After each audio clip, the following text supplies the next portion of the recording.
L'application qui va vous donner peut-être l'envie d'aimer le vin ou de découvrir des domaines et des châteaux, quelle que soit l'appellation. Aujourd'hui, je vais vous emmener dans le Bordelais, dans un domaine qui est, je dirais, c'est situé dans le confluent de l'Entre-deux-Mers. C'est un château qui a fait beaucoup parler de lui il y a une vingtaine d'années pour une dégustation dont nous parlerons aussi.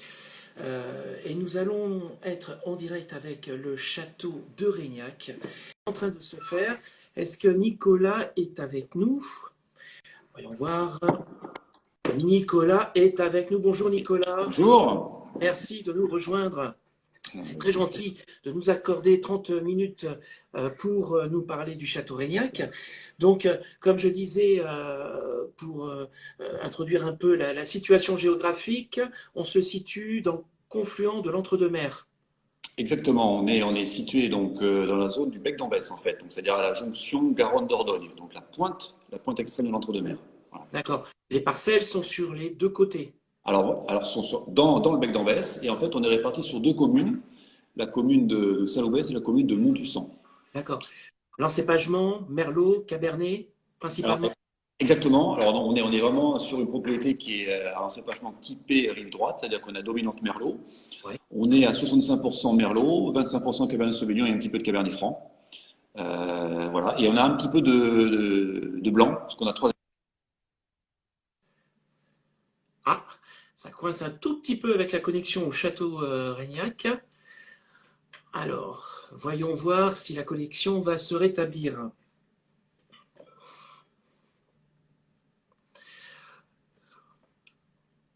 Il est vrai qu'en ce moment, on a quelques problèmes de réseau dans les Landes. Alors, est-ce que c'est les Landes, la Gironde? Je ne sais pas trop. On va refaire une demande pour le château de Reignac, voir s'il va nous rejoindre. Donc, on était avec Nicolas Lesaint. On va échanger sur deux cuvées du château Reignac, principalement le grand vin de Reignac. On est sur le millésime 2016 et on parlera aussi de la grande cuvée Balthus 2016. Voilà, Nicolas est de Ça revient, c'est la technologie, c'est compliqué. C'est superbe. Alors Franchement, on a fait des essais. on va surveiller de près, ouais. C'est pas comme si on avait fait des essais avant pour être sûr que ça marche, mais voilà. Donc, j'expliquais que nous allions déguster le grand vin de Reignac 2016 et la cuvée Balthus 2016. Exactement. D'accord? Voilà.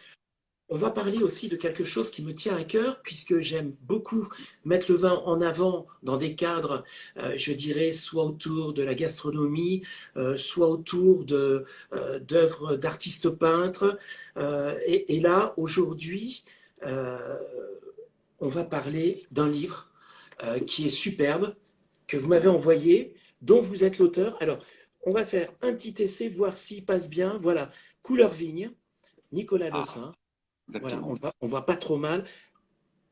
Je peux pas tendre le bras plus. Nicolas, vous allez me parler un peu de ce livre. Je l'ai dévoré. Je vous ai expliqué dans quelles conditions je l'ai découvert. C'est un livre sur lequel, comment dire, au début, quand j'ai regardé les photos, je sais même plus, on est sur des aquarelles. C'est juste, voilà, je vais le faire voir comme ça. C'est juste exceptionnel, c'est très joliment fait, c'est coloré. Il y a une très très belle histoire qu'il faut suivre avec ce jeune homme, Martin, qui apprend la vigne, l'élaboration de la vigne, qui apprend le fonctionnement un peu du vin bordelais. Voilà. Et je l'ai découvert, et je vais quand même le raconter parce que ça vaut un peu son pesant d'or, suite à une panne d'électricité que j'ai eue dans mon village. Et je l'ai lu à la bougie avec un verre de grand vin de Reignac. J'étais tranquille et pendant 3 heures, je me suis posé, un verre de vin, et je l'ai découvert à la bougie. C'est juste que quand on met le nez dedans, on ne s'en sort plus. Alors, je ne sais pas le nombre de pages, Ça marche alors, ça marche. rien, mais c'est extra. Voilà, ça a été vraiment. On commence par le livre parce que c'est quelque chose qui est superbe. Combien de temps de travail pour ce livre? Alors en fait, pour la petite histoire, bon, j'ai toujours beaucoup dessiné et j'ai jamais osé en fait partir dans la BD. Jamais, je me suis jamais senti légitime pour oser cet art-là. Et puis finalement, au cours d'une présentation d'une autre bande dessinée qui s'appelle Come Prima d'Alfred que j'ai adoré, une présentation musicale, c'est-à-dire c'est un groupe de rock qui jouait, qui projetait les bulles de la BD et qui jouait de la musique en direct au rythme de la BD. Et je trouvais ça extraordinaire l'histoire, les dessins et de créer une ambiance dans laquelle on pouvait vraiment rentrer. Et je me suis dit, mais ça, l'intérêt de cette bande dessinée d'Alfred, c'est que c'était pas des dessins hyper réalistes. Donc je me suis rendu compte qu'on pouvait, avec son propre style, créer un univers. Donc j'ai voulu essayer et j'ai commencé en fait pour moi. Donc je faisais à temps perdu et globalement ça s'est étalé sur 2 ans et demi de travail en travaillant le soir, en travaillant le week-end et voilà à mon rythme. Et puis c'est un ami qui a vu ce que je faisais sur les réseaux sociaux, qui m'a interpellé en me disant mais qu'est-ce que tu fais, c'est quoi ces dessins donc je lui ai expliqué et en fait il s'est trouvé qu'il travaillait aux éditions Ferré et donc il m'a dit bah, écoute faut qu'on se rencontre, faut qu'on se voit. Et donc on s'est rencontrés, j'ai présenté mes planches et il se trouvait que les éditions Ferré venaient d'être achetées par Monsieur Zitoun, qui est un fan de bande dessinée. Et c'est lui qui a voulu me rencontrer. Il s'est dit, ben voilà, Ferré existe depuis 200 ans. Il n'y a jamais eu de bande dessinée chez Ferré. On va créer un secteur BD et on l'ouvre pour Couleur Vigne. Donc est partie l'histoire de Couleur Vigne de cette manière-là. Voilà. Alors je parlais de BD au début, mais vous m'avez repris, on n'est plus sur un roman graphique. Voilà, on parle plutôt de roman graphique parce que ça a une certaine consistance, ça a c'est un style pictural. Voilà, et puis c'est un objet. Donc quand on voit la BD, comment elle est faite, le format, le dimensionnement, la Et conception. la couverture qui est superbe, la reliure est magnifique. La- Donc en fait, voilà, ça rentre dans cette nouvelle catégorie de bande dessinée qu'on peut trouver dans les librairies, qui s'appelle roman graphique, où c'est des choses où on travaille l'objet aussi en tant que tel. Donc dès samedi, courez chez les libraires, achetez le livre, ça vaut le coup. Et ce qui est très, très intéressant, c'est que vous allez aller sur des sujets, je dirais, où personne n'ose aller. Mais disons que Euh, l'intérêt, c'était de montrer un petit peu, de faire évoluer ce personnage Martin qui n'est pas du tout au milieu du vin, venir dans la région bordelaise, dans une région que je connais bien, qui est la zone d'entre-deux-mers, ouais. qui représente quand même une très grosse majorité de la production des vins de la région bordelaise, avec des problématiques qui ne sont pas du tout celles des grands crus classés qu'on peut connaître sur la rive droite ou la rive gauche. Donc en fait, je voulais expliquer la viticulture de ce point de vue-là, avec les contraintes économiques, et en plus développer toute la notion de contraintes climatiques que tous les vignerons, et de commencer à passer un petit peu à expliquer la commercialisation, la relation avec le négoce, la relation avec les primeurs de Bordeaux, les journalistes, voilà, et montrer un petit peu un pendant technique, que ce soit pas, on voit beaucoup, il y a pas mal de bandes dessinées dans le milieu du vin, et souvent c'est un dessinateur qui vient s'imprégner du milieu et qui essaie de retranscrire quelque chose. Là, l'intérêt, c'était d'avoir un technicien que je suis avec l'expérience que j'ai, qui connaît le milieu et qui va retranscrire des choses de son histoire personnelle, l'histoire de propriété dans laquelle j'ai pu travailler, et des autres collègues qui aussi comprennent bien que Bordeaux a ses règles, Bordeaux a ses carcans et ses dynamismes, et pas forcément ceux que le grand public a l'habitude de connaître. Donc c'était intéressant d'aborder ces sujets sans non plus être trop polémique, mais de mettre des petits jalons pour expliquer que il faut passer une certaine barrière pour bien comprendre ce qui se passe à Bordeaux et que la notion de viticulteur nanti bordelais qui a des moyens démesurés, qui a des grands châteaux, c'est pas ça. C'est pas ça. C'est peut-être 2-3% des propriétés bordelaises qui ont des gros moyens. La grosse majorité sont des viticulteurs laborieux, quoi. Alors, je salue ceux qui nous regardent en direct, puisque je vois Thomas qui nous fait un petit commentaire. C'est vrai que les grands crus classés représentent entre 6 et 10% de l'appellation. Et c'est vrai que dans ce livre, le formateur va parler un peu, par exemple, de la période un peu délicate des primeurs, où il n'hésite pas à dire que les primeurs, c'est la partie un peu m'as-tu vu, mise en avant, ça pique un peu quand même. Mais disons que oui, les primeurs, c'est un moment extrêmement important à Bordeaux où le monde du vin se réunit dans cette zone-là et c'est un spot énorme qui est mis sur Bordeaux avec une présentation des vins et le culte d'une image des propriétés, présentation de ce qu'ils ont pu faire de mieux sur un millésime donné. Donc en fait, forcément, il y a des choses intéressantes et puis il y a des dérives. Il y a des dérives le miroir aux alouettes où un petit peu on est là pour faire rêver les journalistes en déviant parfois quelques notions d'équité entre les propriétés. Donc avec des grands noms qui sont capables de recevoir chez eux spécifiquement les journalistes et pas en collectivité au milieu des autres. On déguste par appellation, surtout on ne mélange pas les appellations entre elles parce que ça pourrait être dangereux de se rendre compte que les petites appellations sont des vins aussi bons que les grandes appellations. Voilà, c'est un petit peu, c'est un jeu qu'on n'imagine pas forcément, mais qui est assez évident pour les techniciens de son. Donc ça m'intéressait un petit peu d'aborder ce sujet, de montrer à des lecteurs et des amateurs de vin que ouais, c'est une période très particulière à Bordeaux. Alors justement, ça va nous emmener à parler un peu de rebondir sur le Grand Vin de Régnac. Donc une propriété qui a été achetée en 90, Paris de Stéphane Vatelot, si je ne me trompe pas. Ensuite, il y a eu tout un travail de rénovation, de plantation, rénovation du pigeonnier, qui est magnifique. Ça, c'est quand vous allez visiter le château de Régnac, c'est incontournable, le pigeonnier. Avec ce plateau qui tombe, enfin qui tombe, qui descend, parce que voilà, en fait, c'est un endroit atypique qui permet de scénariser un petit peu la dégustation. Et en plus, il est situé au milieu du parc. Donc, quand on vient, on visite les cuviers, le chai, on traverse le parc, on vient dans cette salle de dégustation qui est la salle pour n'importe quel visiteur de la propriété. Et il y a un jeu d'ascenseur qui permet donc de préparer les échantillons à l'étage, de les descendre sans savoir ce qu'on va goûter, dans des carafes. En fait, la base de ce pigeonnier, il a été créé pour faire des dégustations à l'aveugle. En fait, pour faire ce que M. Vatelot a toujours voulu, c'est-à-dire faire goûter le grand vin de Régnac par le produit et non pas par l'appellation, pour qu'on, les yeux fermés, on ne se dise pas, on est en Bordeaux supérieur. Bordeaux supérieur, c'est une appellation qui est très importante en nombre, en masse et en qualité de produit. Et c'est une appellation qui a souvent une image difficile à soutenir sur les produits haut de gamme. Or, il y a des pépites. Et donc, il voulait, pour se dédouaner de ce côté négatif-là, organiser des dégustations à l'aveugle. Et donc, la tour a été imaginée pour ça. Et c'est dans cette tour-là qu'ont commencé les premières dégustations à l'aveugle entre propriétaires, et Régnac était connu pour ça. Voilà. Moi, je me rappelle encore, quand j'étais venu visiter, Marion m'avait fait justement descendre le plateau. Et ouais, c'était un grand moment. Donc voilà, c'est quelque chose de qualité. Et donc en fait, n'importe quel visiteur qui va goûter là, quelque part, quand il va sortir le vin pour des amis, il va avoir des choses à raconter. Il va être marqué par le lieu. Et Régnac, c'est ce qu'on essaie de développer. Régnac, c'est un way of life, c'est un univers, c'est plein de choses, plein de petits jeux, de jeux de dégustation, de la propriété, la façon de communiquer qu'on peut avoir qui est souvent très décalée. Voilà, il y a des choses spécifiques et qu'on peut avoir envie d'expliquer aux autres. Voilà, l'idée, c'était ça. De ne pas être une simple propriété ou un caveau où on vient déguster, puis on repart, et puis on a le vin qui est bon, mais on n'a pas quelque chose à raconter. Voilà. Alors justement, on va parler du Grand Vin de Régnac. On est sur 2016. Je vais juste te faire voir les bouteilles. Hop, si on les voit à peu près. Donc, on est sur le Régnac et le Balthus 2016.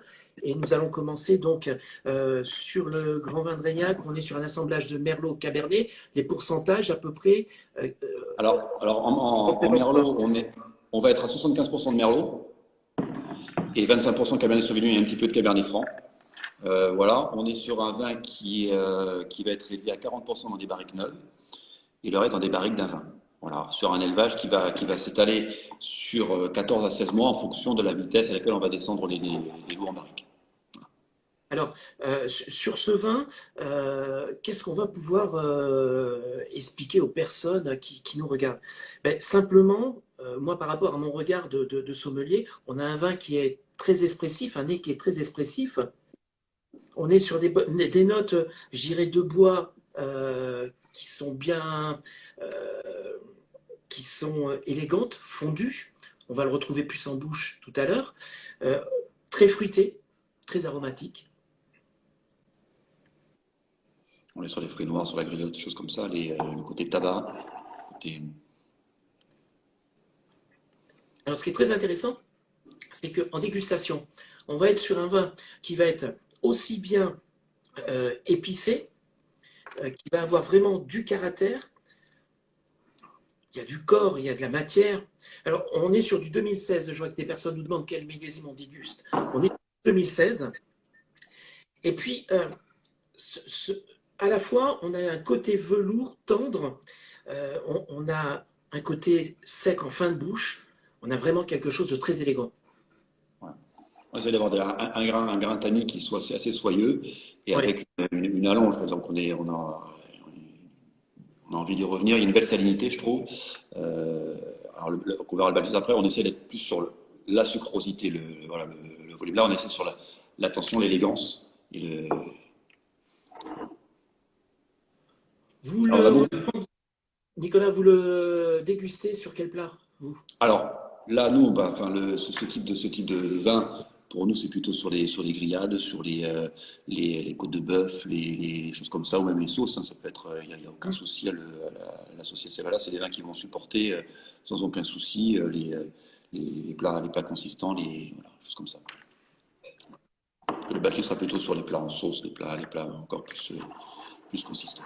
Je le verrais bien sur un foie poêlé avec des petites notes d'agrumes, petite sauce à base d'agrumes. Ça, ce serait excellent, ça. Les fêtes arrivent. Bon, ça vaut le. Enfin, le foie, on le mange pratiquement tout le temps chez nous. Mais on a un côté qui est légèrement torréfié. Et c'est très élégant, c'est très, très bien fait. C'est vraiment. Alors, j'ai pas pris ma feuille parce que généralement, une feuille blanche derrière, on peut voir. Hop, voilà. Vous voyez qu'on est quand même sur un vin qui est bien foncé. Très, très belle robe. Et 2016, en fait, c'est le millésime qu'actuellement on propose au niveau restauration, qui vient de rentrer dans la restauration. Ça fait de nombreuses années, on essaie de travailler un petit peu, de rendre les vins plus accessibles, tout en restant des vins de garde, parce que le grand vin de Reynac, c'est un vin qui, dans 15-20 ans, sera toujours là, je ne me pose aucun souci.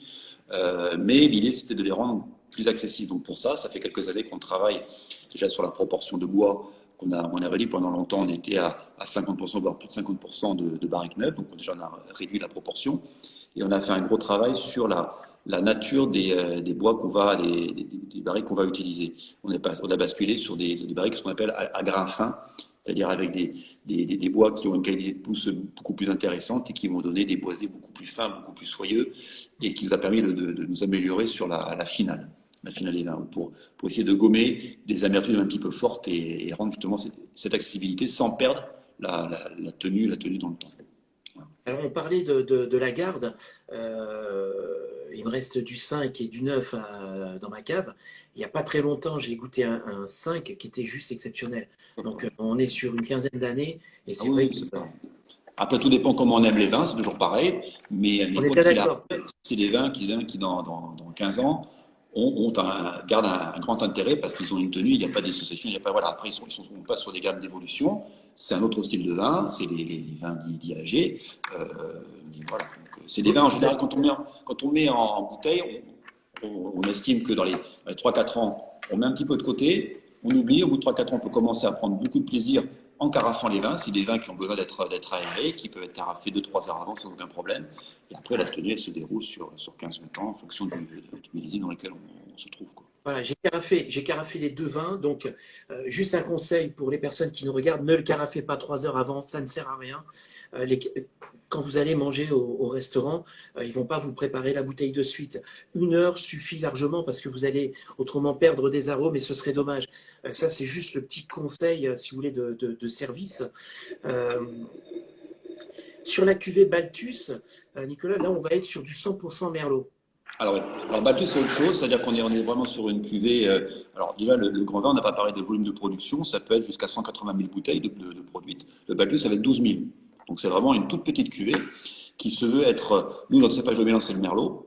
Donc Oui. on a voulu travailler le Merlot seul, le mettre en évidence sur nos 2 grands terroirs, parce qu'on a 3 grands terroirs typés sur la propriété à part égale. Donc on a pris les 2 plus qualitatifs pour nous, qui sont des graves sèches type Pessac-Léognan, type Médoc, et les argilo-calcaires type Saint-Émilion, vraiment des terroirs très tranchés. Une sélection de Merlot sur les graves, une sélection sur argile, et on va faire un mode de vinification un peu à part, qui est une vinif intégrale, c'est-à-dire qu'on va faire fermenter les raisins en barrique et faire l'élevage dans les mêmes barriques. Et au final, on va réunir ces 2 terroirs dans une seule cuvée qui sera la cuvée Balthus. Voilà. Sur un élevage barrique de 18 mois. Voilà. On est sur des barriques neuves, c'est ça, hein? On est sur des barriques neuves et chaque année on utilise des barriques neuves, mais par contre on utilise la barrique de vinification pour l'élevage, c'est-à-dire que ça nous permet de mettre le raisin, le vin en contact plus précoce que d'habitude avec le bois. Ça nous permet de développer une sucrosité plus importante. Ça permet aussi aux levures qui vont fermenter de certainement libérer toute une gamme de précurseurs d'arômes qui vont donner une typicité qu'on ne retrouve pas sur des vins qui sont élevés en barrique, vinifiés en cuve et élevés en barrique. Et ça permet donc d'avoir une mise en contact et donc une fonte du bois plus importante puisque le Balthus va être, si on compte la fermentation en contact avec le bois pendant 18 mois, que le grand vin, avec le temps d'attente pour la descente en barrique, ça va être 14 à 16 mois. Donc là, pareil, un carafage 1 heure avant notre direct. Donc là, comme vous expliquez, on est sur les meilleures parcelles, les meilleurs raisins. Là, on va être sur quelque chose de très différent, comme vous disiez. Après 12 000 bouteilles, je peux refaire voir les bouteilles également. Hop, voilà, Balthus 2016, Régnac. Donc là, on va être sur un vin toujours pareil, très fruité. On a vraiment beaucoup de fruits. Alors c'est vrai que là, on va être vraiment sur des notes, je dirais même un peu chocolatées, torréfiées. Ça, c'est quelque chose de très, très agréable. Petite pointe d'acidité, mais qui est fondue, qui est bien équilibrée. C'est assez complexe, c'est élégant.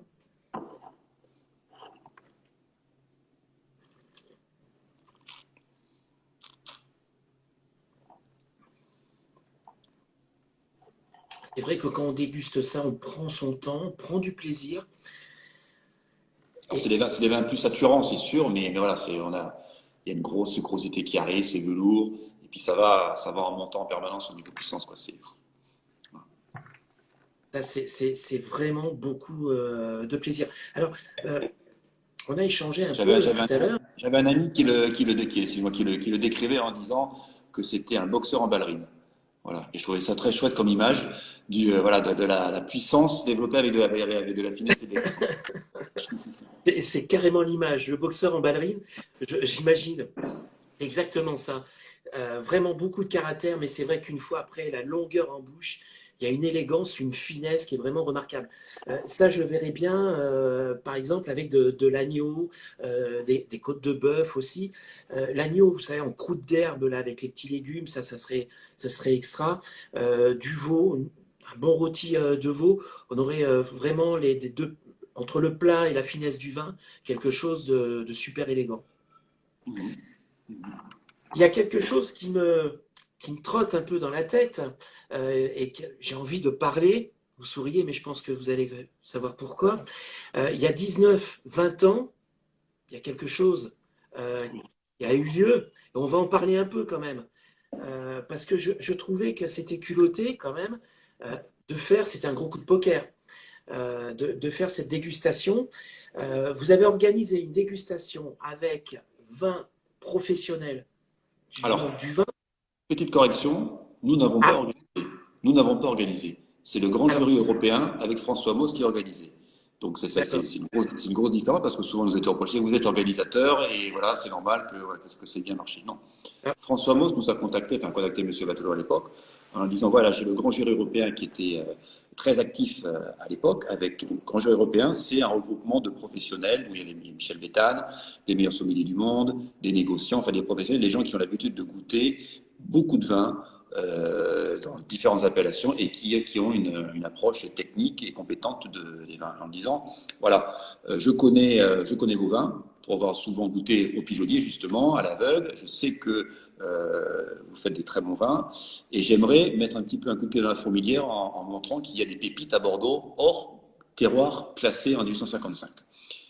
Est-ce que vous seriez intéressé, M. Vatelot, pour participer je voudrais en fait tous les grands et un vin pirate qui pourrait être un vin dont je sais qu'il va être au niveau, un grand vin de Régnac. Donc, ça doit être forcément, moi je me bats là-dessus depuis des années, donc tout à fait. Il dit, mais par contre, vous l'organisez et je lui ai 3 conditions. La première condition, c'était que c'est un huissier de justice qui va organiser l'ensemble de la dégustation pour que ce soit irréprochable. Donc c'est lui qui met le cahier des charges, c'est lui qui achète les vins, c'est lui qui est anonyme, qui décortique les notes et qui donne les notes. Deuxième condition, ce société de justice achète les vins en grande distribution. À l'époque, c'était ça. Parce que 80% des personnes achètent leurs vins en grande distribution et il ne faut pas aller chercher les vins à la propriété parce qu'on pourra toujours dire oui, mais qu'est-ce qui a été mis dans le vin? Si Régnac sort bien, ben oui, mais Régnac c'est normal. Est-ce que c'était vraiment du Régnac? Non. On prend le vin du commerce. Et troisième condition, c'était, alors il faut y penser, c'était en 2009. En 2009, YouTube, c'était les prémices de YouTube, c'était les débuts, c'était pas comme maintenant. On s'échangeait pas, les vidéos c'était lourd, c'était compliqué. Donc les vidéos c'était pas évident. Et M. Tolo a dit, par contre, là, je fais signer un droit à l'image à tout le monde. Je veux filmer la dégustation, je veux entendre ce qui se dit des vins et de mes vins.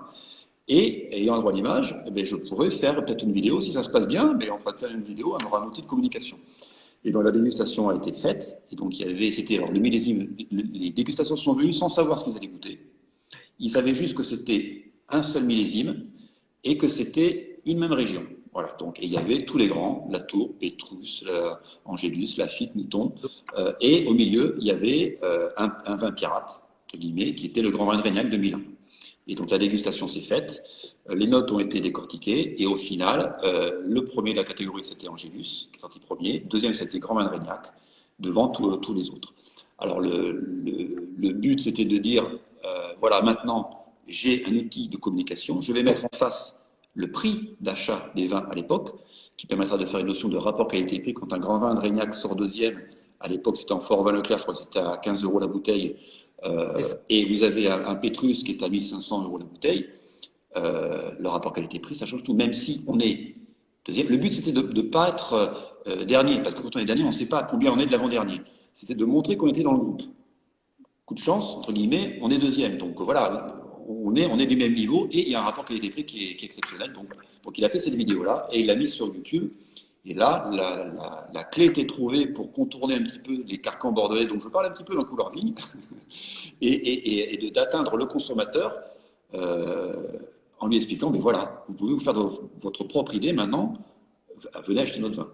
Et voilà, donc tout est parti là-dessus. Et c'est vrai que cette vidéo, qui a beaucoup tourné sur les réseaux sociaux, est une pierre angulaire de notre communication pour expliquer, bien qu'il y en a eu d'autres, avec d'autres millésimes, avec d'autres cuvées, avec le Balthus, qui ont montré que ce n'était pas un one-shot.